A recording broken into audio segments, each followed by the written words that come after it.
Okay, नमस्कार। सब side में भी थोड़ा देखिएगा क्योंकि इधर से हाँ बिल्कुल बिल्कुल, कोई चिंता नहीं।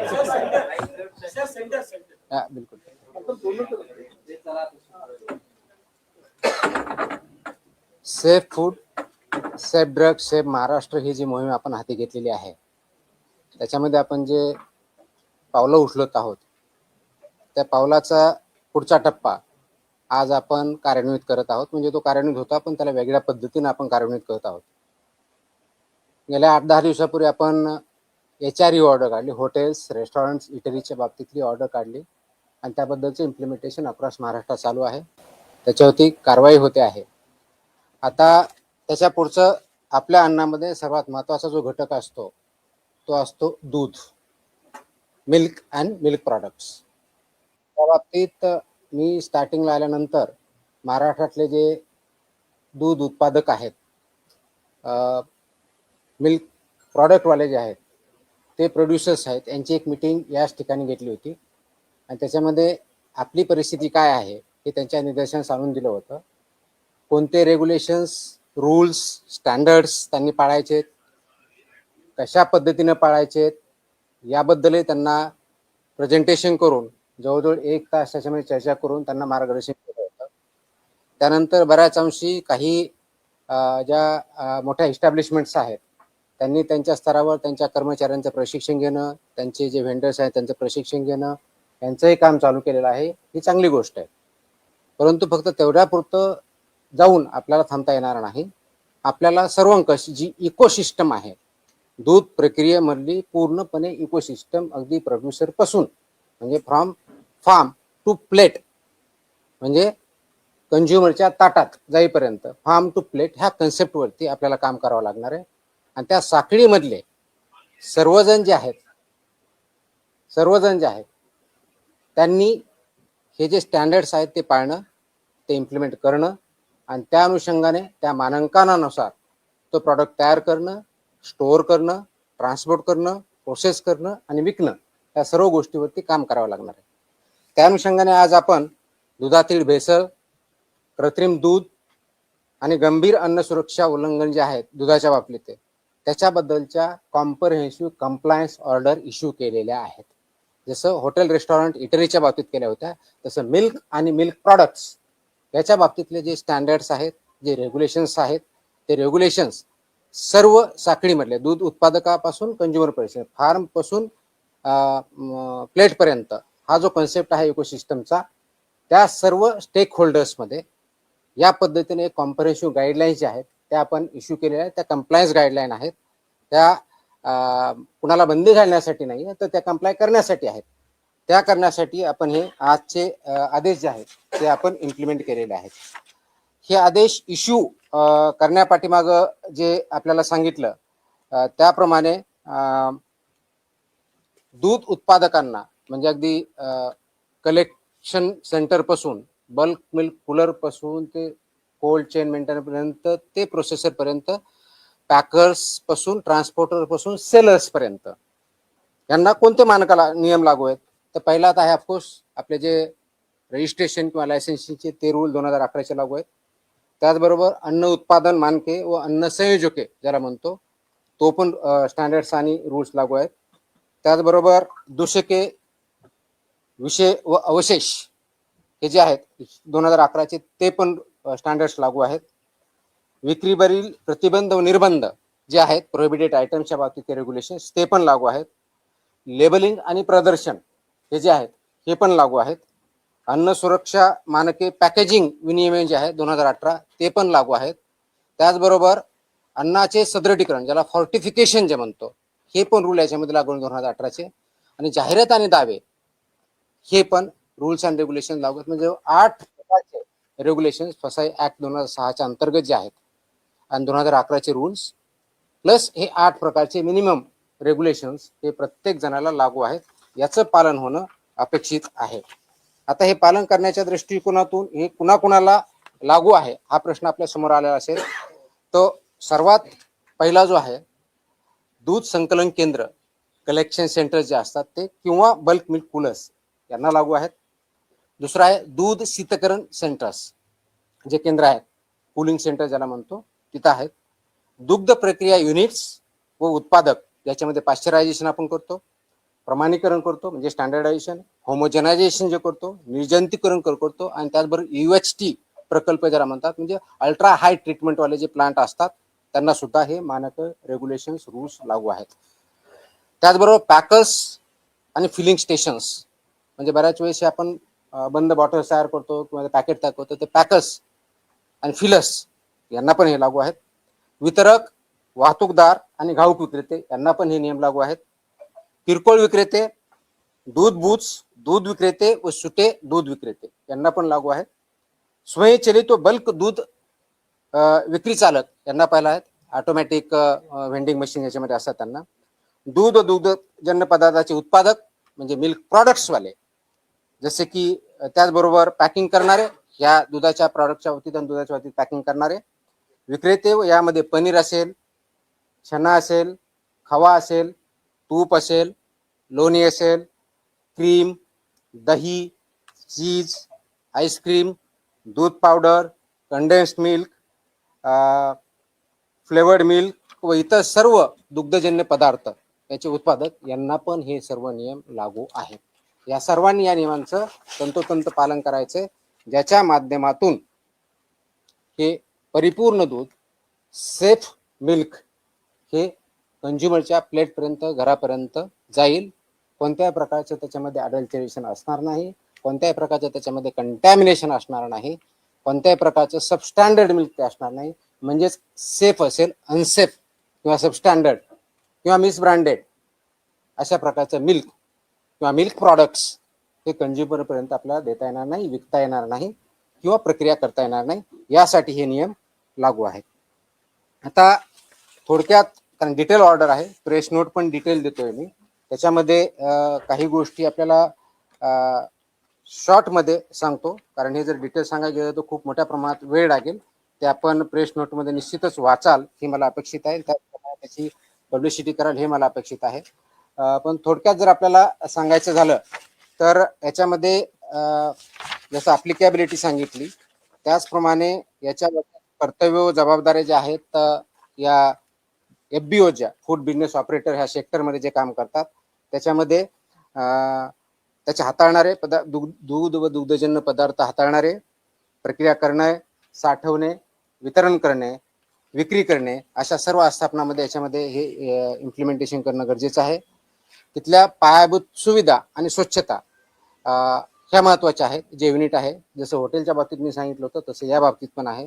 ही आस्थापना जी असतात ह्या पूर्णपणे दूषितीकरणाचे संभाव्य स्त्रोत स्थान, ज्याला पोल्युशनचे शक्यता जी असते त्याच्यापासून दूर असणं अपेक्षित आहे. धूळ, सांडपाणी आणि कीटक यांपासून पूर्णपणे दूर असणं आणि प्रोटेक्ट असणं गरजेचं आहे. दूध स्वीकारणे, दॅट इज रिसेप्शन करणे, शीतकरण करणे, कोल्ड करणे, प्रक्रिया प्रोसेसिंग करणे, पॅकिंग, साठवणूक करणे यासाठीचं स्पष्टपणे त्याचे एरिया दाखवला पाहिजे. एखादी डेअरी आहे किंवा प्रोसेसिंग प्लांट आहे, या ठिकाणी असे वेगवेगळे एरिया आहेत, ते डिमार्केट केले पाहिजेत, लेबल केले पाहिजे, त्या ठिकाणी तेच काम करता आलं पाहिजे. जसं हॉटेलच्या बाबतीत मी बोललो होतो की किचनमध्ये रिसेप्शनचा वेगळा पाहिजे, सिग्रिगेशनचा वेगळा पाहिजे, व्हेजचा पाहिजे, तसेच या बाबतीत सुद्धा जे दूध स्वीकारलं जातं तो वेगळा डिमार्केटेड एरिया पाहिजे, तिथले स्टँडर्ड्स वेगळे, ते त्याप्रमाणे पाळले पाहिजेत, इम्प्लिमेंट केले पाहिजेत. शीतकरण करण्याच्या बाबतीतल्या काय आहेत तिथं केले पाहिजेत. प्रोसेसिंग करण्याच्या बाबतीत आहे त्या ठिकाणचा वेगळा एरिया पाहिजे. पॅकिंग आणि साठवणूक ह्या वेगळ्या गोष्टी आहेत. याच्यामध्ये कोणत्याही परिस्थितीत परस्पर दूषितीकरण किंवा क्रॉस कंटॅमिनेशन होणार नाही याची काळजी आपल्याला घ्यायची, कारण हे क्रिटिकल पॉईंट असतात. त्याला HACCP असं म्हणतो, hazard analysis and critical control points असं म्हणतात. हे हॅझर्ड अनालिसिस त्यांनी ठेवणं, त्याच्यावरती डिटेल मी थोड्या वेळात बोलेच मी. तसं अपडेशन करणं, ते फसाईच्या स्टँडर्ड प्रमाणे आहे ते कंप्लाय करणं आणि ते इम्प्लिमेंट करणं. म्हणजे एका क्रिटिकल पॉईंटला जर ते सबस्टँडर्ड आलं किंवा ॲज पर स्टँडर्ड आलं नाही तर तिथंच ते रिजेक्ट झाला पाहिजे. पुढं ते गुड्स, ते दूध किंवा दुग्धजन्य पदार्थ जो आहे पुढे जाता कामा नये, तो डिस्कार्ड तिथंच झाला पाहिजे. त्याच्यामुळे क्रिटिकल पॉईंट्स म्हणतात, त्याच्यामुळे क्रिटिकल कंट्रोल पॉईंट असं नाव दिलेलं आहे. क्रिटिकल तिथं बघायचंय, ते स्टँडर्डला असेल तर तो पुढे प्रोसेस होईल, अन्यथा तिथंच तो रिजेक्ट होईल. ही प्रोसेस इम्प्लिमेंट करणं गरजेचं आहे. ही जर इम्प्लिमेंट केलं तर खूप मोठ्या प्रमाणात क्वालिटेटिव्ह फरक पडू शकतो, ते इम्प्लिमेंट करणं गरजेचं आहे. हा झाला पहिला मुद्दा, मी जे पायाभूत सुविधेच्या बाबतीत बोलतोय, स्वच्छतेच्या बाबतीत बोलतोय. दुसरा मुद्दा जो आहे, दुधाच्या संपर्कात येणारे सर्व पृष्ठभाग, भांडी, जे तुमचा सरफेस एरिया जिथे जिथे असेल तिथे, भांडी, युटेन्सिल ज्याला म्हणतो, पाईपलाईन, टाक्या व उपकरणे ही फूड ग्रेड लेवलच्या पाहिजे. अन्न श्रेणीतील म्हणजे जर फूड ग्रेड जे सामान असतं ते वापरणं गरजेचं आहे. Stainless steel, food grade stainless steel हेच प्रॉडक्ट वापरणं अपेक्षित गरज आहे, किंवा इतर मान्यता प्राप्त विषमुक्त गंजरोधक पदार्थांची असावीत, हे मॅन्डेट आहे. बऱ्याच वेळेस आपण बघतो की स्टेनलेस स्टील नसतं किंवा फूड ग्रेड नसतं, तर ते चालणार नाही. त्याचबरोबर ती तात्काळ किंवा चांगल्या पद्धतीने इमिजिएटली स्वच्छ करता आली पाहिजे, ज्याला आपण CIP म्हणतो, क्लिनिंग प्लेस, ते पटकन करता आलं पाहिजे, त्या दृष्टीची पाहिजे. तिसरा महत्वाचा जो मुद्दा इन्फ्रास्ट्रक्चरच्या बाबतीतला, तो परवानाधारक जो आहे ते कीटक नियंत्रण, पेस्ट कंट्रोल जे आहे त्या बाबतीत त्यांचं संस्थेबरोबर टायअप पाहिजे, ज्या रजिस्टर्ड आहे त्यांच्याकडून ते पेस्ट कंट्रोल रेग्युलर बेसिस ते घेणं अपेक्षित आहे. तो वैध करार असला पाहिजे आणि त्याच्यामुळे कोणत्याही प्रकारचा उंदीर, कीटक व माशांचा प्रादुर्भाव याच्याबद्दल शून्य सहनशीलता किंवा झिरो टॉलरन्स पॉलिसी आहे, त्याप्रमाणे इम्प्लिमेंट केलं पाहिजे. गेल्या वेळेस मी हॉटेल, रेस्टॉरंट आणि इटरीच्या बाबतीत मी हे एक सांगितलं होतं की पेस्ट कंट्रोल व्यवस्थित पाहिजे. माझ्या असं काही निदर्शनास येत आहे की बऱ्याच लोकांनी त्याच्यामध्ये सुधारणा डेफिनेटली केलेली आहे, परंतु काही ठिकाणी फक्त ते सर्टिफिकेट दाखवलेलं गेलेलं आहे की आम्ही करून घेतलेलं आहे म्हणून, पण ते केलं जात नाही. त्यांच्यावरती आम्ही फक्त सस्पेन्शनशीच नव्हे तर रजिस्ट्रेशन कॅन्सलची कारवाई करून त्याच्यावर प्रॉसिक्युशन पण करणार आहोत. तर हे सर्वांनी लक्षात घेतलं पाहिजे की फसवण्यासाठी करू नका, हे कंप्लायन्ससाठी आहे, हे थ्रेटन करण्यासाठी नाही, कारण याचा पूर्णपणे इम्पॅक्ट हा आपल्या नागरिकावरती, प्रत्येकावरती होतो, कारण ते फूड कंझ्युम केलं जातं आणि त्याचे परिणाम होतात. दुसरा जो मुद्दा मी सांगितला तो दूध स्वीकारणे, खरेदी, साठवणूक व शीतसाखळी, हा एक क्रिटिकल पॉईंट आहे. याच्यामध्ये जे दूध घेतो आपण ते सर्व दूध व कच्चा माल जो आहे हे फक्त रजिस्टर्ड व्हेंडर्स कडूनच घेणं अपेक्षित आहे, कारण आपल्याला ट्रेस करणं गरजेचं आहे, मॅन्डेट आहे.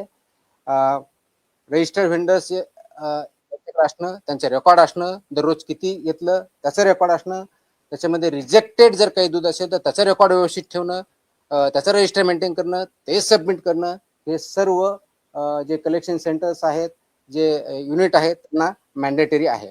हे खरेदी व संकलनाबाबतच्या नोंदी कमीत कमी 6 महिने हे त्यांनी प्रिझर्व करायच्या. 6 महिन्यामध्ये कोणत्याही अधिकाऱ्याने किंवा ऑथॉरिटीने ते रेकॉर्ड जर मागितलं तर त्यांनी सबमिट करणं मॅन्डेटरी आहे.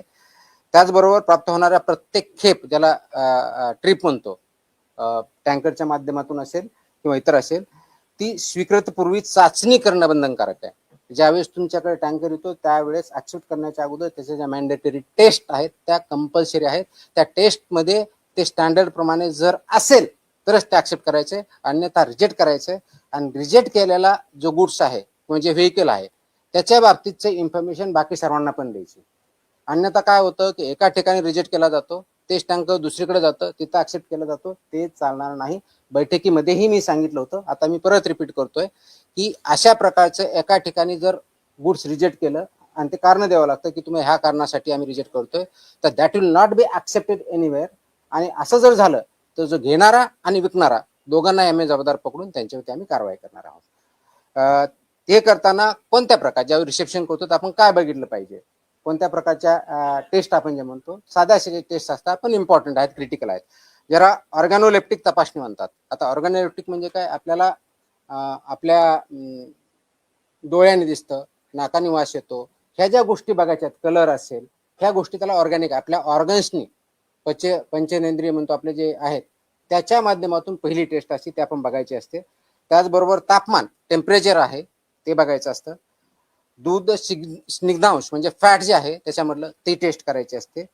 त्याचबरोबर सॉलिड नॉट फॅट्स याची काय परिस्थिती बघायची असते. क्लॉट ऑन बॉइलिंग किंवा अल्कोहोल टेस्ट ज्याला म्हणतो ती करायची असते. ही सर्व गोष्टी जर केल्या तर बेसिकली ते स्टँडर्ड प्रमाणे आहे किंवा सबस्टँडर्ड आहे किंवा अनसेफ आहे आपल्याला कळतं, आणि त्याच्यानंतरच ते दूध ऍक्सेप्ट करायचं आणि मग पुढे जाऊ द्यायचं. ते जर त्या टेस्टमध्ये सबस्टँडर्ड येत असेल तर ते रिजेक्ट व्हायला पाहिजे आणि त्याच्यावरती त्यांना सांगून ते रिजेक्ट ऍक्च्युअली डिस्ट्रॉय व्हायला पाहिजे, कोणत्याही दुसऱ्या चेनकडे जाता कामा नये. दुसरी महत्वाची जी बाब आहे, शीत साखळी ही खूप क्रिटिकल आहे. कोल्ड चेन ज्याला म्हणतो, कोल्ड चेन मेंटेन करणं हे बंधनकारक आहे. त्याच्यामध्ये कोणत्याही प्रकारची तडजोड, कॉम्प्रोमाइज आपण मान्य करणार नाही. कच्चं दूध जे असतं शक्यतोवर लवकरात लवकर आणि जास्तीत जास्त कोणत्याही परिस्थितीत 2 तासाच्या आत कोल्ड चेनमध्ये आणलं पाहिजे.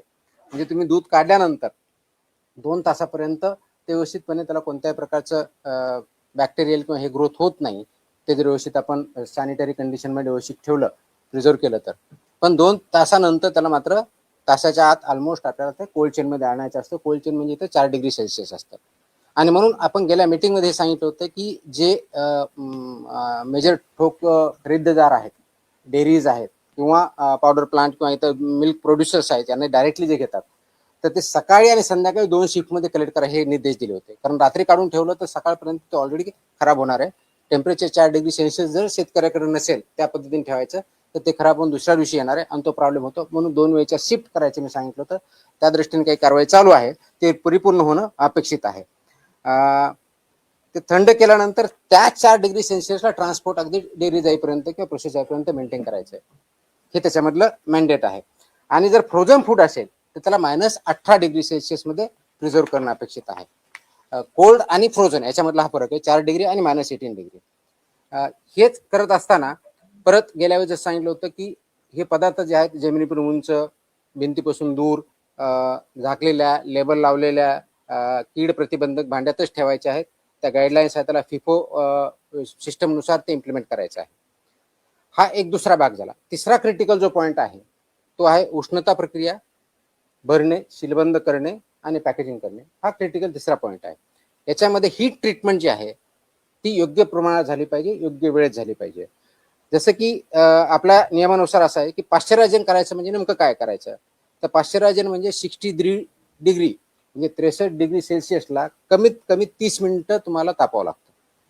आय रिपीट, 63 डिग्री सेल्सिअसला 30 मिनिटं किंवा 72 डिग्री सेल्सिअसला तुमचं 15 सेकंद किंवा दोन्हीचं कॉम्बिनेशन. या लेवलला केलं तरच पाश्चरायझन होतं, नाही तर पाश्चरायझ होत नाही. ते पाश्चरायझन त्या लेवलला करणं अपेक्षित आहे. त्यानंतर इमिजिएटली ते 4 डिग्री सेल्सिअसला आणायचं. ही हीट ट्रीटमेंट झाली की कोल्ड तुमची 4 डिग्रीपर्यंत आणायची, मग ते पाश्चरायझ दूध होतं. अदरवाईज ते पूर्णपणे होत नाही. म्हणून आणि ते केल्यानंतर त्याला एक टेस्ट असते, फॉस्फेटेज टेस्ट म्हणतात त्याला. ती जी टेस्ट आहे ती निगेटिव्ह येणं अपेक्षित आहे, म्हणजेच ते प्रॉपरली पाश्चरायझ झालं हा त्याचा अर्थ होतो. हे जे पाश्चरायझ करणार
प्रकारची सांगितली उष्णता प्रक्रिया, भरणे, सीलबंद करणे आणि पॅकेजिंग करणे याच्यामध्ये. चौथा जो पॉईंट आहे गेल्या वेळेस बोललो आता सांगतोय, जे हँडलर्स आहेत फूड हँडलर्स त्यांची अॅन्युअल चेकअप, त्यांचे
त्याचे नाव, त्याचा वर्ग, क्लास ऑफ मिल्क, परवाना किंवा नोंदणी क्रमांक, लागू असल्यास डेअरी प्रोडक्टचा लोगो असेल तर लोगो, घटकांची यादी, त्याच्यामध्ये कोणते कोणते घटक आहेत त्याची यादी, पोषण विषयक माहिती, nutritional information about the product or the food, म्हणजे मिल्क किंवा मिल्क प्रॉडक्ट जे असेल त्याच्याबद्दलची, हिरवे इथं चिन्ह, कारण हे डिफाईंडच व्हेजिटेरियन म्हणून, त्याच्यामुळे त्याला हिरवाच चिन्ह भेटेल, त्याला रेड कधी भेटणार नाही. बेस्ट बिफोर एक्सपायरी किंवा यूज बाय हे दिनांक आणि मॅन्डेटरी व्यवस्थित पाहिजे, त्याच्यानंतरचं वापरायचं नाही. निव्वळ प्रमाण म्हणजे किती, नेट ज्याला म्हणू ते किती आहे, उत्पादक किंवा पॅकिंग करण्याचे नाव व संपूर्ण पत्ता हे मॅन्डेटरी आहे. आणि कोणत्याही दूध किंवा दुग्धजन्य पदार्थाचे संघटन, फॅट, SNF, पोषण मूल्य, सेंद्रिय, नैसर्गिक, A1, A2 किंवा आरोग्याविषयक गुणधर्म याबाबत कोणताही खोटा, दिशाभूल करणारा किंवा अतिशयोक्ती दावा करता येणार नाही. आपण जे लेबलिंग करू किंवा ॲडव्हर्टाईज करताना ह्या कोणत्याही गोष्टी याच्यामध्ये चालणार नाही. तर आमचे A1 आहे, A2 आहे, याच्यामध्ये असे क्वालिटीज आहेत, अगदी आईच्या दुधापेक्षा चांगलं आहे, हे ॲब्सोल्युटली मिसलिडिंग आहे. अशा कोणत्याही प्रकारचा क्लेम दूध किंवा दूध प्रॉडक्ट्सवाल्यांना करता येणार नाही. आणि असं जर कोणी करत असेल त्यांच्यावरती प्रॉसिक्युशन आणि क्रिमिनल प्रोसिडिंग सुद्धा आम्ही करू. हे करत असताना 6 महिन्याखाली बालकांनी वापरू नये हे काही ठिकाणी जे बंधनकारक आहे ते क्लिअरली लिहिलं पाहिजे. Not to be use for infants below 6 months. ते कोणतं आहे, कंडेन्स स्किम मिल्क जे आहे त्या पद्धतीने बघितलं म्हणजे हे बाबतीत आहे. दूध पावडर, स्कीम मिल्क पावडर, गोड किंवा फ्लेवर कंडेन्स मिल्क तसेच द्रवरूप दूध पदार्थ करण्यासाठी पुनर्गठित करता येणाऱ्या तत्सम उत्पादनावर हे वाक्य महत्वाचे आहे. Not to be use for infants below 6 months हे मॅन्डेटरी आहे. आणि माझी विनंती आहे की पालकांना सुद्धा या पद्धतीचे प्रॉडक्ट्स हे 6 महिन्याच्या खालच्या बालकांना किंवा इन्फॅन्ट्सना देऊ नयेत. ते त्यांच्यासाठी अनुज्ञेय नाही किंवा ते योग्य नाही, आणि म्हणून ते प्रॉडक्टवरती त्याचं लेबलिंग असणं अपेक्षित आहे. बाकीचे जे कंडेन्स मिल्क आहे, मशीन स्कीम मिल्क आहे किंवा पार्टली स्कीम्ड आहे, हे सर्व गोष्टी त्याच्यामध्ये क्लिअर त्या लेबलिंगवरती असल्या पाहिजे. एक महत्वाचा, बऱ्याच वेळेस मला वेगवेगळे नागरिक किंवा आपल्यामधून काही प्रश्न विचारले जातात. आईस्क्रीम आहे, कुल्फी आहे, चॉकलेट आहेत किंवा सॉफ्टी आईस्क्रीम आहे, यांच्या बाबतीत सुद्धा लेबलवर स्पष्ट गोष्टी लिहिल्या पाहिजेत. कोणत्याही पदार्थामध्ये स्टार्च असल्यास यापैकी पॅकेजिंग व लेबलिंग नियमाच्या नुसार तो त्याच्यावर घोषित करावा लागणार. कोणी जर याच्यामध्ये स्टार्च यूज केला असेल किंवा कोणताही नॉन मिल्क प्रॉडक्ट त्याचा जर यूज केला असेल तर तो तुमच्या लेबलवरती डिस्प्ले करणं, लिहिणं हे बंधनकारक आहे. प्रत्येक पॅकेजवर बॅच क्रमांक असेल, कोड किंवा लॉट क्रमांक बंधनकारक आहे. अलर्जन त्याच्यामध्ये दाखवलेलं असेल, त्याचबरोबर त्याच्यामध्ये काय आहे, याच्यामध्ये कंटेन्स मिल्क, ट्री नट्स, इतर ज्या गोष्टी आहेत त्या नमूद करायच्या जर त्यांनी टाकलेल्या असतील तर. नाशवंत उत्पादनासाठी कीप इन रेफ्रिजरेटेड लिहायचं आहे, तेही त्यांनी बंधनकारक लिहिलं पाहिजे. दूध पावडरसाठी store in cool, dry place in an air tight container, ही त्याच्यावरती मॅन्डेटरी कंडिशन आहे, ती लिहिली पाहिजे. आणि हे सामान ठेवताना म्हणजे फूड प्रॉडक्ट ठेवणार त्याची काळजी जे युजर्स आहेत त्यांनी पण घेतली पाहिजे. आता दूध आणि दुग्धजन्याचे जे मानकं आहेत ते मी वाचून दाखवत नाही, आपल्याला माहिती आहे. तर फॅटचा गाईच्या दुधाचा काय, म्हशीच्या दुधाचा काय, शेळीच्या दुधाचा काय, ते पूर्ण वेबसाईटवर आहे, माझ्या प्रेस नोटमध्ये आहे, ते डिटेल मी जात नाही. 2 महत्वाच्या गोष्टी मला अजून सांगायच्या, त्याच्यामध्ये एक रिकॉन्स्टिट्युटेड मिल्क आणि दुसरं तुमचं आहे रिकंबाईन मिल्क. हे रिकॉन्स्टिट्युटेड मिल्क म्हणजे काय, तर हे ड्राईड मिल्क आहे किंवा कॉन्सन्ट्रेटेड दूध आहे, याच्यामध्ये पिण्यायोग्य पाणी मिसळून संबंधित प्रकारच्या दुधासाठी विहित करण्यात आलेले पाणी घनपदार्थ प्रमाण पुन्हा स्थापित करून दुधाच्या विहित संरचना प्राप्त होतील असं तयार केलेलं मिल्क. आणि रिकंबाईन मिल्क म्हणजे पुनर्संयोजित मिल्क म्हणतात त्याला.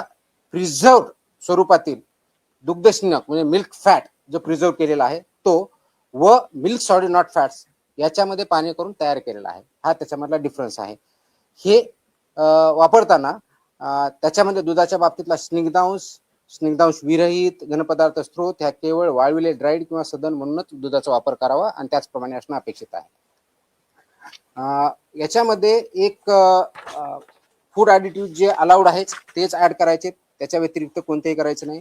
ज्या ठिकाणी फॉर्टिफिकेशन ऑफ मिल्क झालेलं आहे म्हणजे या ठिकाणी व्हिटॅमिन्स पर्टिक्युलरली ए आणि व्हिटॅमिन डी टाकलंय, त्या याच्यावरती एफ हा मोठा बोल्ड लेटरमध्ये लिहायचं, त्याकडून लोकांना कळेल की याच्यामध्ये फॉर्टिफिकेशन्स कोणत्या पद्धतीच्या आहेत. हे करत असताना पाश्चराईजच्या बाबतीत एक 2-3 महत्वाच्या गोष्टी ज्या मी सांगायच्या म्हटलं होतं, तर त्या सीलबंदला कोणत्याही प्रकारचं छेडछाड जर असेल तर कुणीही विकत घेऊ नये आणि विकणाऱ्याने ते विकू नये. ड्युली लेबर्ड पॅकमध्ये विक्रीस देता येतं, त्याच्या व्यतिरिक्त देता येत नाही. फिलिंग आणि सिलिंग हे अंतिम उष्णता ज्यावेळेस असते त्या मोमेंटला करायचं असतं, त्याच्या अगोदर किंवा त्याच्या नंतर नाही, हे त्यांना पाहायचे. पाश्चराईज प्रमाणित किंवा इतर कोणताही उष्णता प्रक्रिया केलेलं जे दूध आहे ते उघड्या कॅनमधून, ड्रममधून किंवा सीलबंद नसलेल्या पात्रामधून सुट्या स्वरूपात विक्री करणं अनुज्ञेय नाही. ते सीलबंदमध्येच विक्री करावं लागेल, त्याला ओपन करून ते ॲज अ लूज मिल्क म्हणून ते आपल्याला विकता येणार नाही. आणि म्हणून फिलिंग अँड बॉटलिंग व सिलिंग याची प्रक्रिया जे प्लांट आहेत त्यांनी व्यवस्थितपणे पाळणे, ते इम्प्लिमेंट करणे, इन्क्लुडिंग सेलर पॉईंट पर्यंत ते बघणं गरजेचं आहे. आणि जर रॉ मिल्क असेल तर ते रॉ मिल्कवरती हे लिहिलं पाहिजे की याच्यामध्ये हे दूध कच्चं असून सेवन करण्यापासून उकळणं आवश्यक आहे, हे त्याच्यावरती लिहिणं गरजेचं आहे.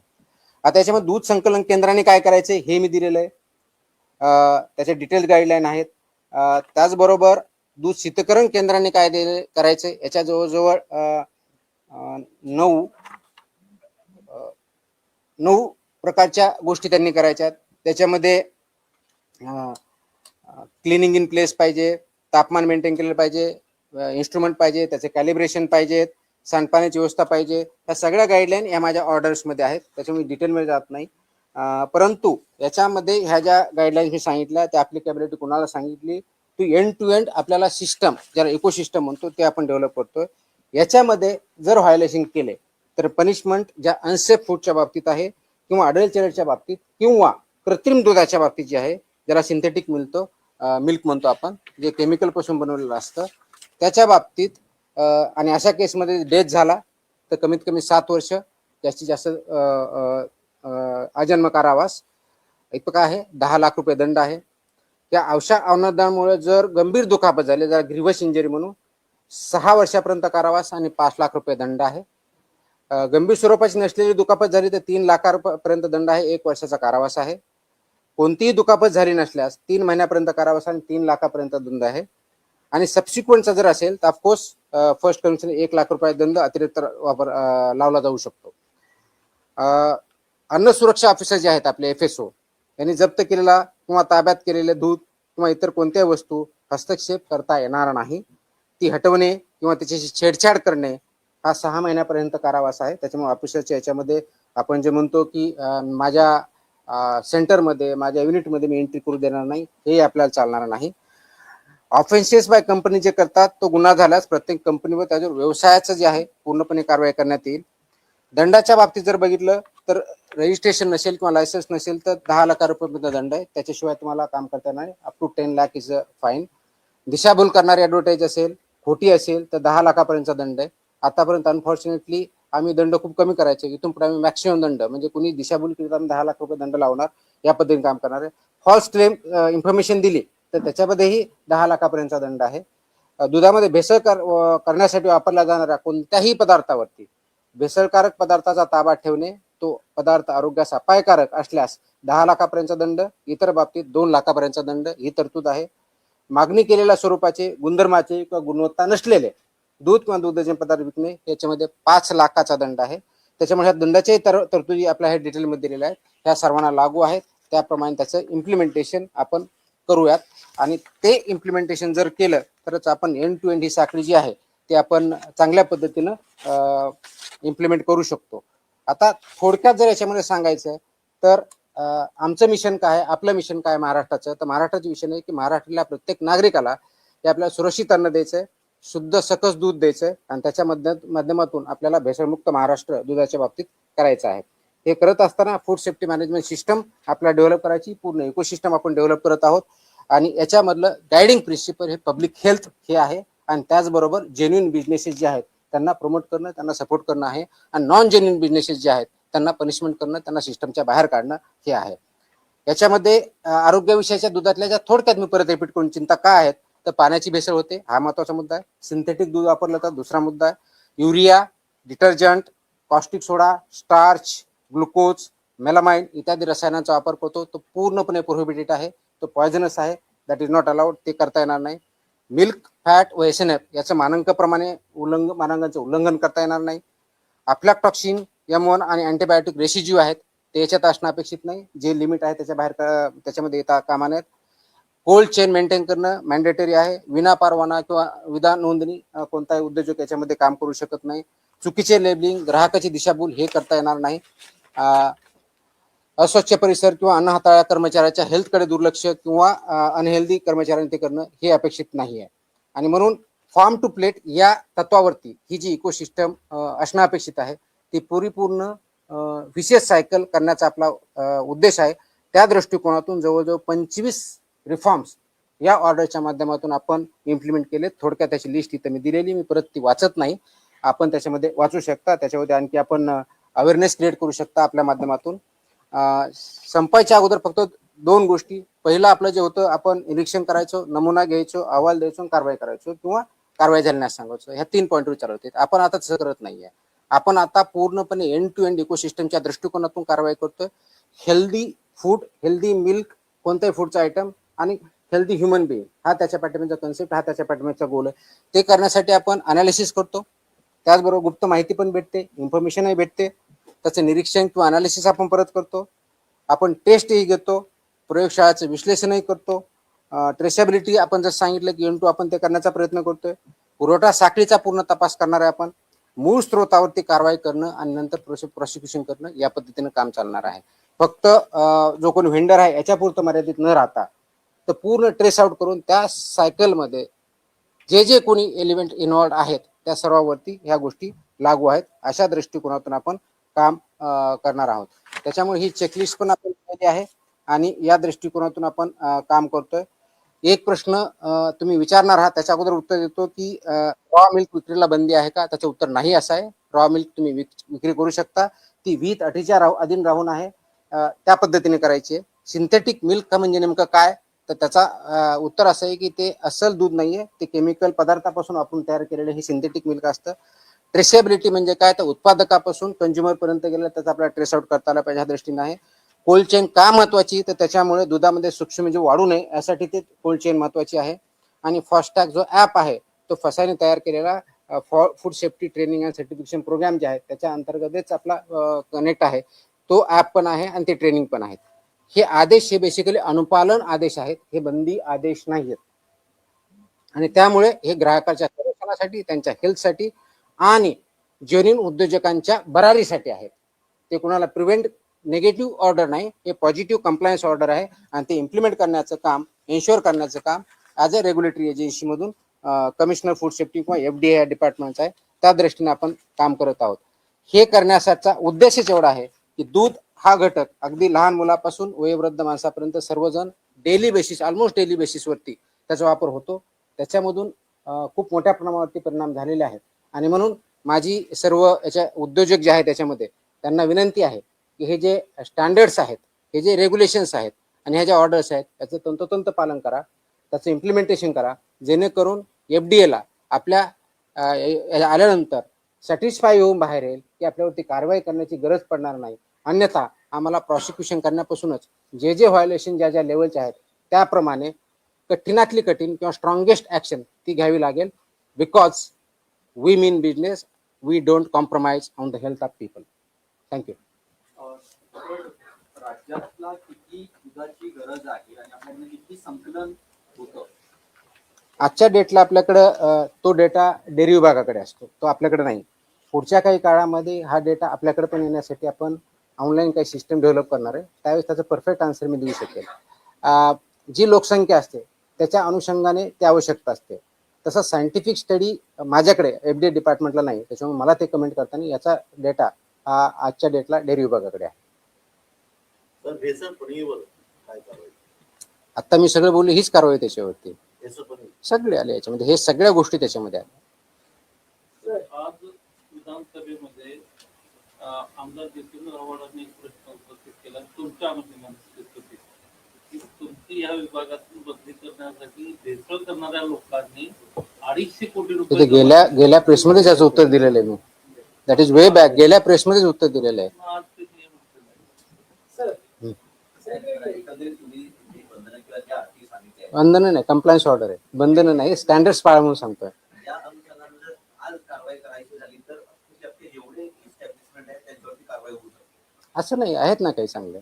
आपण सगळ्यांनाच असं चुकीच्या याच्यामध्ये एका मापदंडाने मापणं बरोबर नाहीये. याच्यामध्ये चांगलं काम करणारे आहेत तर वाईट करणारे आहे. जे सगळीकडे असं ते पर्सेंटेज किती आहे, काय आहे, हा भाग वेगळा असू शकतो. आणि म्हणूनच मी प्रथम मीटिंग घेतली होती. मीटिंगमध्ये सांगितलं होतं. त्याच्यानंतर बऱ्याच लोकांनी त्याच्यावरती काम करणं चालू केलेलं आहे. आता ह्या ऑर्डर त्याच्यामध्ये आणखी कॉम्प्रिहेन्सिव्ह आहेत. ते त्याच्या इम्प्लिमेंटेशन करण्यासाठी ते प्रयत्न करतील आणि त्याच्यातून चांगला रिझल्ट येईल. तुमच्या या कारवाईसोबत अनेक कारवाईसोबत त्याच्यामध्ये तुम्ही जे घटक असतात त्या लॅबकडे पाठवताय, तो लॅबनं तुम्हाला जो हे येतोय काय अहवाल किती दिवसामध्ये येतोय, काय आहे त्याचं की एक कालावधी आहे? ओके, हा शेवटला बोलू का आत्ता बोलू? कारण तुम्हाला 1 महिन्याचा डेटाच देईल मी. Okay okay. त्याला सर जोडून की कायदेशीर काही त्याला आधार घेतात का काही जण? कारण का लॅबला गेल्यानंतर अनेक जण कायदेशीर पद्धतीनं पळवाट वगैरे काढतात का या माध्यमातून? कायदा इम्प्लिमेंट करण्यासाठी असतो. जे कायदा आहे तेच इम्प्लिमेंट होतं. त्याच्यामुळे कायदेशीर पळवाट हा शब्द प्रयोग माझ्या दृष्टिकोनातून योग्य नाहीये. जो कायदा आहे ते इम्प्लिमेंट करणं काम आहे आणि कंप्लायन्स करणं एफबीओचं काम आहे, इम्प्लिमेंट करणं एफडीएचं काम आहे. याच्या बाबतीत जर बोलायचं झालं तर त्याच्यात जे काही लॅकुना असतील तर त्याच्यावरती विचार होईल. पण अशी कोणती लॅकुना आहे आजच्या डेटला आमच्या निदर्शनास नाही. असं वाटेल त्याच्यावरती आम्ही काम करू. त्याच्या बाबतीतलं लॅबच्या बाबतीतला आपण प्रश्न विचारला. येस, आपल्याकडं सध्या गेल्या वर्षी थोडक्यात आला होता, पण यावेळेस डेटाच्या आधारे मी बोलतोय. सर्वसाधारणपणे आपण फूड सॅम्पल जर बघितले तर मी तुम्हाला कंपॅरेटिव्ह डेटा देतो. जून 2025 आणि जून 2026 ह्या 2 महिन्याचा. मग गेल्या वर्षीच्या जूनमध्ये किती सॅम्पल टेस्ट झाले आणि या महिन्याच्या जूनमध्ये किती सॅम्पल टेस्ट झाले.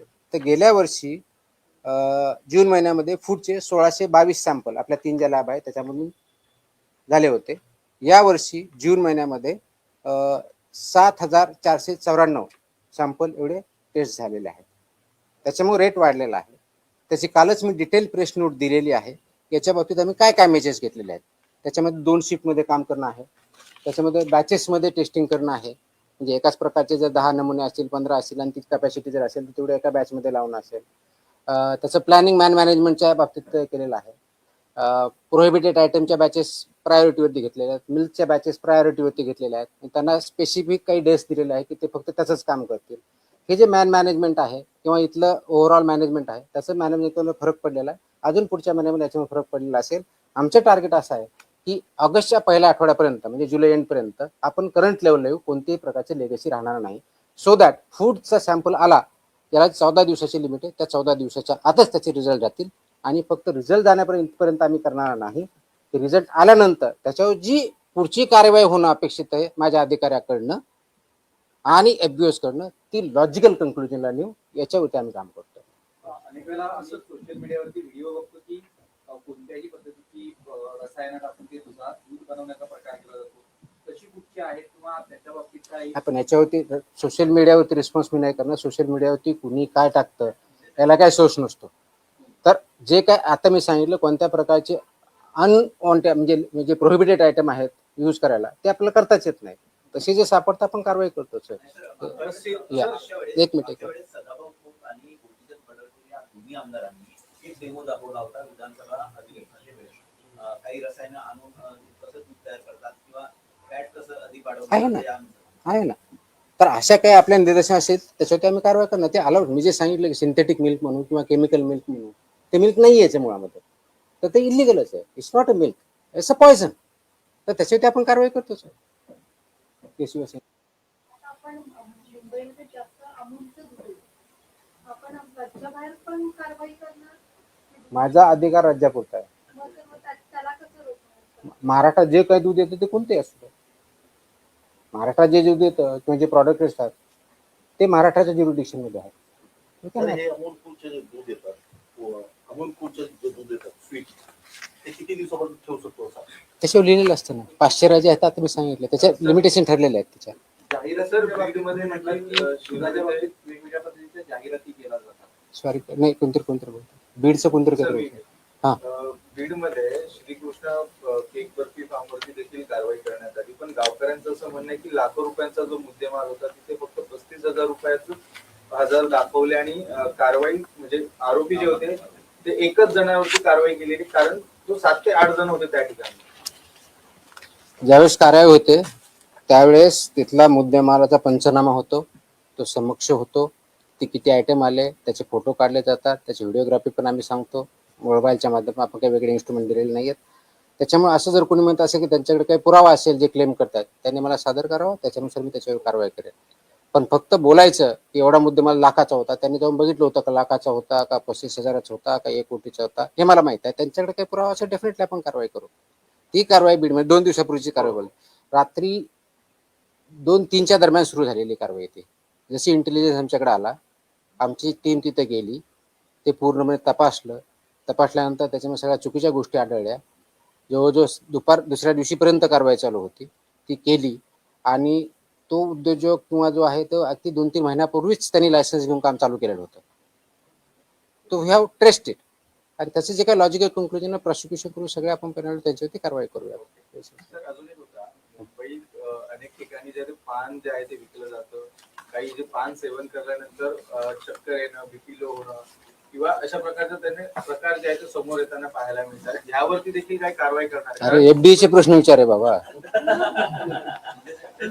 नाही आता तू पान खाणार खायच्या बाबतीचा माझा इश्यू नाही. अनेक ठिकाणी सर नाही गुटखा होते बॅनच आहे. असे गुटखा कोणी वापरत असेल ते सांगा, आम्ही कारवाई करतोच ना. कुरिअरच्या माध्यमातून पण हल्ले गोष्टी अरे हो, असं कुठे येत असेल कोणी पाठवणार असेल त्या आम्हाला सांगा, आम्ही पण मागू आणि आम्ही कारवाई करू, काही अडचण नाही. We do that also. म्हणजे कोणी असा ऍड्रेसवर येत असेल तर आम्ही कुणाला तरी पाठवायला लावू, ऍड्रेस मागायला तर मी तसंही करतो, आम्ही करतो तसं, काहीच अडचण नाही. असं असेल माहिती असेल तर डेफिनेटली कारवाई करू आपण, काहीच अडचण नाही.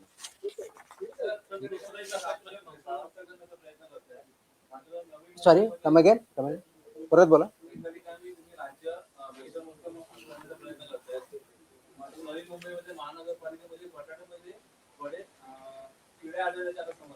कुठे महानगरपालिकेत का हॉटेलमध्ये कुठे? कॅन्टीन मध्ये आम्ही तपासणी करू, पाठवा तिथे, काय अडचण नाही. हा मुंबईमध्ये पहिल्या दूध केंद्रावर दूध भेटत होतं. काय काय काय मुंबईमध्ये सगळं दूध सेंटरवर दूध भेटत होतं. हा आता प्रत्येक गल्लीमध्ये दुकानांमध्ये छोटे छोटे जे दुकानं आहेत तिकडे दूध आता मिळतं. जास्त भेसळयुक्त असतं. हे असं तुमचं म्हणणं आहे, कुठं असेल तर सांगा, आम्ही करतो. That is what we are expected. Please understand. ऐकून कसं असतं ज्यावेळेस हे गोष्टी असतात, दिस इज 3 खूप महत्वाचे स्टेक होल्डर आहेत त्याच्यामध्ये. एक एफबीओ जो हा माल तयार करतो विकतो, तो व्यावसायिक जो आहे तो. दुसरा रेग्युलेटर म्हणजे आम्ही एफडीए, आणि तिसरा कंझ्युमर. तर तिघांनी मिळून करायच्या गोष्टी आहेत. रेग्युलेटरचा रोल रेग्युलेटर डेफिनेटली करेल. कमी पडत आहोत आणखी इम्प्रूव्ह करू आम्ही, काही प्रश्न नाही. त्यासाठीच आपण हे जे ऑर्डर्स काढतोय, ऑर्डर काढण्याचे उद्देश काय? ऑर्डर काढण्याचा उद्देश एक काय, एफबीओ यांना हे त्या ऑर्डर्स चांगल्या पद्धतीने परत माहीत व्हाव्यात, काय त्यांचे मानकं वापरायचे, कोणत्या प्रकारचे स्टँडर्ड करायचे हे माहिती व्हावं आणि त्यांनी कंप्लाय करावं. दुसरा उद्देश माझा, आणि तो महत्वाचा उद्देश आहे, की लोकांमध्ये जागृती तयार झालेली पाहिजे, अवेअरनेस झाला पाहिजे, की याच्या माध्यमातून होईल, त्यांनाही ह्या गोष्टी कळतील, त्यांनी क्वेश्चन करावेत. त्याच्यामुळे आपण एखादी गोष्ट विकत घेताना ती योग्य आहे का, ते पॅकेज वाचावं, त्याच्यामध्ये एक्सपायरी डेट आहे का, त्याचे कॉन्स्टिट्युएंट काय आहेत, ते फक्त समोरच्या पार्टला न करता पाठीमागचाही पार्ट बघा. अगर पॅकेजिंग 3 साईडने होते, समोरच्या बाजूने साईडने आणि पाठीमागच्या साईडने, तर ह्या ठिकाणी काय लिहिलेलं आहे ते पण वाचावं. तर ते वाचणं आणि आम्ही रेग्युलेट करणं, तर हे हिचं कंबाईन ऍक्टिव्हिटी. जिथं काही असं असेल तर डेफिनेटली आपल्याला जे मीन्स दिलेले आहेत त्या माध्यमातून आमच्यापर्यंत आलं तर आम्ही कारवाई करू. आम्ही सुमोटोही कारवाई करतो, कंप्लेंटच्या माध्यमातून करतो, इंटेलिजन्सच्या माध्यमातून करतो. त्याच्यामुळं it is a collective responsibility. तर प्रत्येक माणसापर्यंत मी पोहोचू शकत नाही, पण इंडिव्हिज्युअल माणूस आमच्यापर्यंत ह्या माध्यमातून पोहोचू शकतो, कंप्लेंटच्या माध्यमातून, ऑनलाईनच्या माध्यमातून, फोनच्या माध्यमातून तो पोहोचू शकतो. अशा जर काही चुकीच्या गोष्टी घडत असतील तर definitely please point it out, will work on that. लोकसहभाग हा तुमच्या या चळवळीतला सगळ्यात महत्वाचा पार्ट आहे. ऑफकोर्स आता जे डेअरी आहेत, म्हणजे जे सुट्ट दूध विकतात, तर त्याच्यातली जी तुमची जी मानकं आहेत की बाबा केवढं याचं असलं पाहिजे, तर पण सामान्य माणसाला त्या ठिकाणी ते म्हणजे पॅकिंगला तुम्ही व्यवस्थित पॅकिंग आहे की नाही हे बघायला खूप आहे किंवा म्हणजे सुट्ट दूध त्या डेअरीतून मिळतं. मी आता खूप क्लिअरली सांगितलं, मी आता क्लिअरली सुट्टे दुधाच्या बाबतीत व्हेरी क्लिअरली मी सांगितलं की तुम्हाला पॅकेज मधलं ओपन करून विकता येत नाही. शेतकरी स्वतः काढलेले आहे ते दिलेले आहे त्याप्रमाणे तो विकू शकतो. पण बऱ्याच शहरामध्ये हे जे पॅकेज मधलं दूध आहे ते काढून त्याच्यामध्ये वेगळ्या पद्धतीने काही केमिकल असतात ते विकले जातात. शक्यतो ते अवॉइड करावं अनलेस आपल्याला माहिती आहे की हा शेतकरी आहे आणि तो खरोखर देतो. आता आम्ही ह्या कारवाई सुरू केल्यानंतर माझ्याकडे असे फीडबॅक आहेत की बऱ्याच ठिकाणी रोडवर दूध विक्रेते बसायचे, ते आता बसणं बंद झालंय. याचा अर्थ काय होतो? याचा अर्थ देर आर सम प्रॉब्लेम. तर शहरामध्येही आपल्या बऱ्याच वेळेस आपण करतो की बाबा मला पॅकेजमध्ये प्रॉब्लेम वाटतोय ते काही चांगलं नाहीये म्हणून मी सुट्टं दूध घेईल. पण सुट्टं दूध जर घ्यायचं असेल तर एन्श्युअर करा की खरोखर तो फार्मर आहे किंवा फार्मर म्हणून आणलेला आपल्याकडे जेन्युइन आहे आणि मध्ये तो भेसळ करणार आहे एवढं एन्श्युअर करा. ते तुमच्या विश्वासाचा इश्यू आहे. तर त्या दृष्टिकोनात आपण सुट्टं दूध घेतानाही ते काळजी घेतली पाहिजे. एक दुसरा प्रश्न असा आहे हिंदी में की हिंदीमध्ये नाही, इंग्लिश किंवा मराठी. हाँ। आप मराठी में जवाब दीजिएगा। एनर्जी ड्रिंक जो है स्टिक उसको लेकर स्वामी की सवाल उठाया गया, उसे बंद किया, प्रतिबंध लगाया जाएगा और 500 मीटर के दायरे में स्कूल या कॉलेज में अगर बेचा जा रहा है तो उस पर कार्रवाई होगी। तो आपका एफडीए डिपार्टमेंट किस लिए कार्रवाई करेगा, उसके पास क्या उसको लेकर आपने योजना बनाई? जो बातचीत नहीं ये मुद्दा उठाया है ना, मुझे पता है, आंसर दिया गया है अधिवेशन में. इश्यू एवढा आहे की हे जे सो कॉल्ड एनर्जी ड्रिंक्स आहेत, त्याच्यावरती एनर्जी ड्रिंक लिहिलेलं आहे. 2 दिवसापूर्वी 3 दिवसापूर्वीची फसायची ऑर्डर 30 जून 2026 फसायने ऑर्डर्स काढल्या आहेत, नोटिसेस काढलेल्या आहेत. हे जे सो कॉल्ड एनर्जी ड्रिंक लिहिलेलं आहे ते लिहिता येत नाही, क्लेम करता येत नाही, म्हणून 30 जूनच्याच फसाईच्या ऑर्डर्स आहेत. अशा प्रोड्यूस करणाऱ्या ज्या कंपन्या 10-12 कंपन्या आहेत, इन्क्लुडिंग तुमच्या पेप्सिको आहे, रेडबुल आहे, तुमच्या त्याच्यानंतर स्टिंग आहे, यांना नोटिसा 30 जून पूर्वी आत्ताच काढलेल्या आहे की तुम्ही असं लेबल करू शकत नाही. त्याचं कारण असं आहे की फसाई ॲक्टमध्ये जे अनेक्चर ए आहे ज्याच्यामध्ये फूडच्या कॅटेगरी दिलेल्या आहेत आणि फूड कॅटेगरीमध्ये हे एनर्जी ड्रिंक असं काही डिफाईन केलेलं नाही.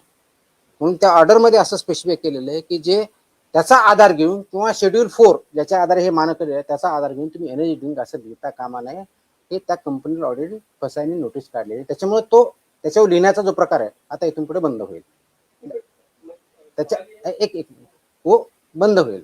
आता दूसरा सवाल जो आपने किया कि स्कूल के बारे में जो रेगुलेशंस है स्कूल के 500 मीटर्स में क्या चाहिए उसका क्लियर ऑर्डर है. कौन से उसमें आपका गुटखा नहीं रह सकता, वो तो प्रोहिबिटेड है, लेकिन सिगार नहीं रह सकता है, कौन से आइटम रह सकते हैं नहीं रह सकते हैं, इसका ऑर्डर है.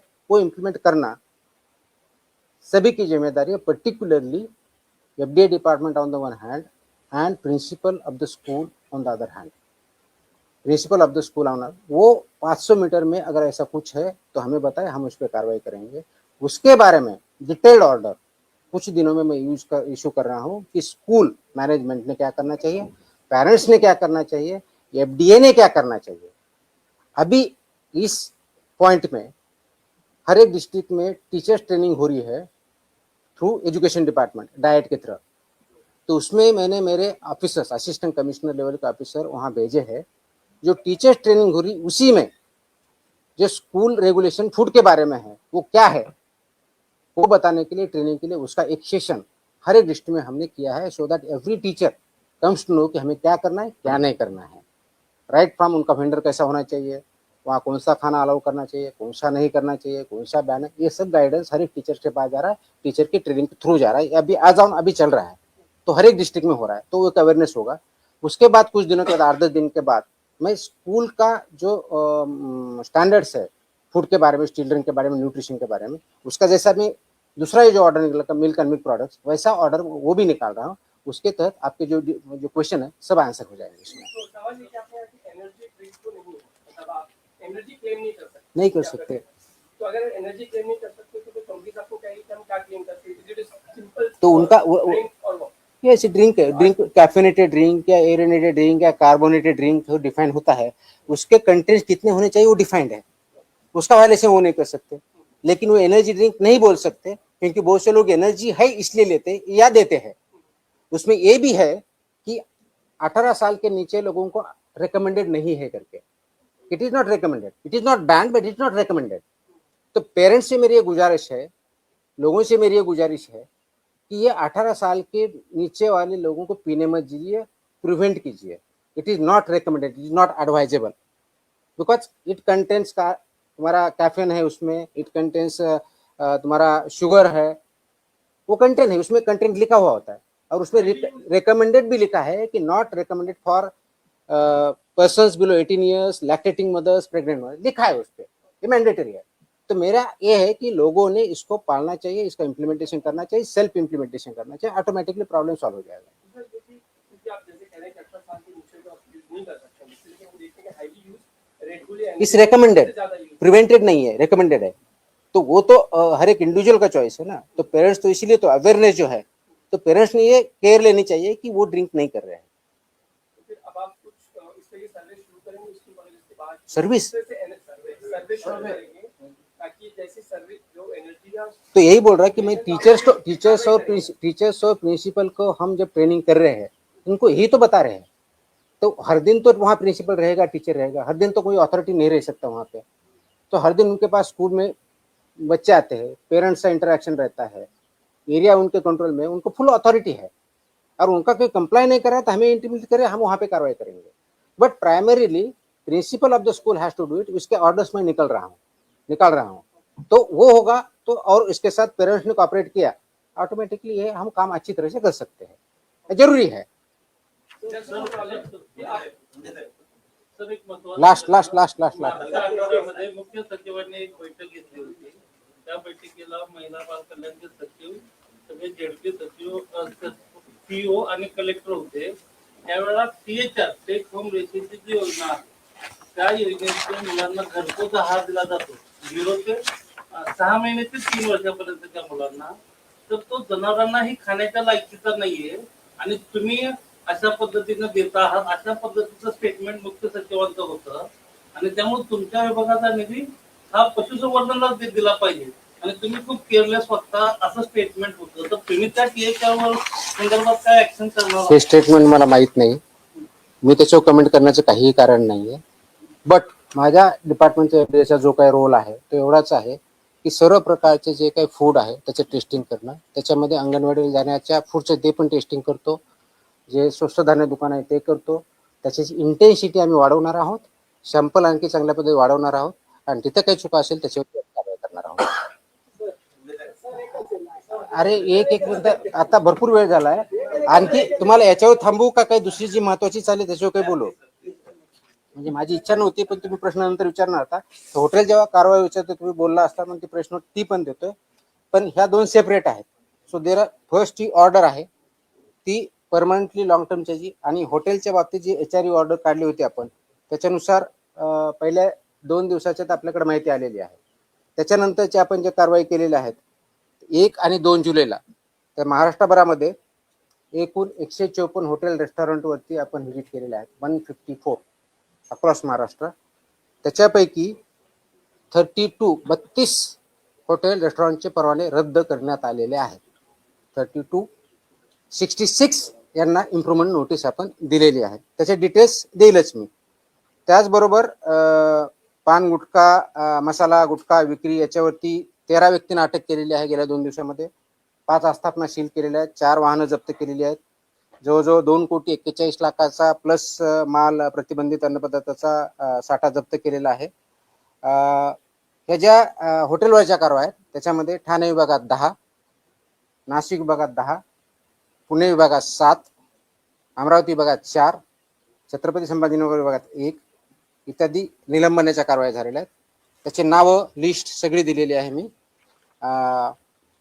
अपेक्षित हे आहे की याच्यावरती लोकांनी सुद्धा आपण जिथं अन्न खातो ते व्यवस्थित आहे का, ते मानकाप्रमाणे आहे का हे बघणं अपेक्षित आहे.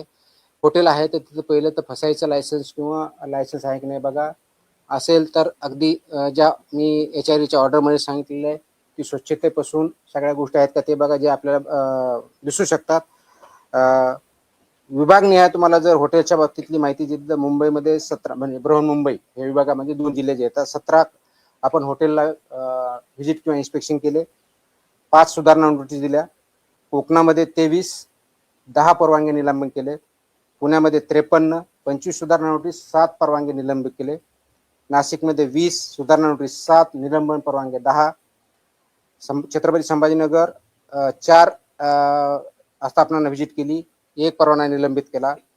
अमरावतीमध्ये 23 ठिकाणी व्हिजिट केल्या, 15 सुधारणा नोटीस दिल्या, 4 निलंबन केले. नागपूरमध्ये 14 सुधारणा नोटीस 10 आणि महाराष्ट्रामध्ये एकंदर 154 व्हिजिट, 62 सुधारणा नोटीस, 32 लायसन्स सस्पेंड केलेले आहेत. आणि याच्यापेक्षाही मोठी कारवाई आजही चालू आहे आणि चालू राहणार आहे. मात्र आमचा फोकस सगळ्या सेक्टरवरती राहणार आहे. हॉटेल चालू झालं म्हणजे दूध कमी झालं किंवा प्रोहिबिटेड आयटम कमी झालं असं नाही. प्रोहिबिटेड आयटम कशाही परिस्थितीत आम्ही कमी करणार नाही. दूध आणि दुधाजन्य पदार्थ याच्यावरती खूप मोठा फोकस आहे. वेगवेगळे सेक्टर्स आहेत, त्या वेगवेगळ्या सेक्टरवरती कारवाई चालू आहे आणि त्याचे परिणाम आपल्याला पुढच्या काळात डेफिनेटली दिसतील.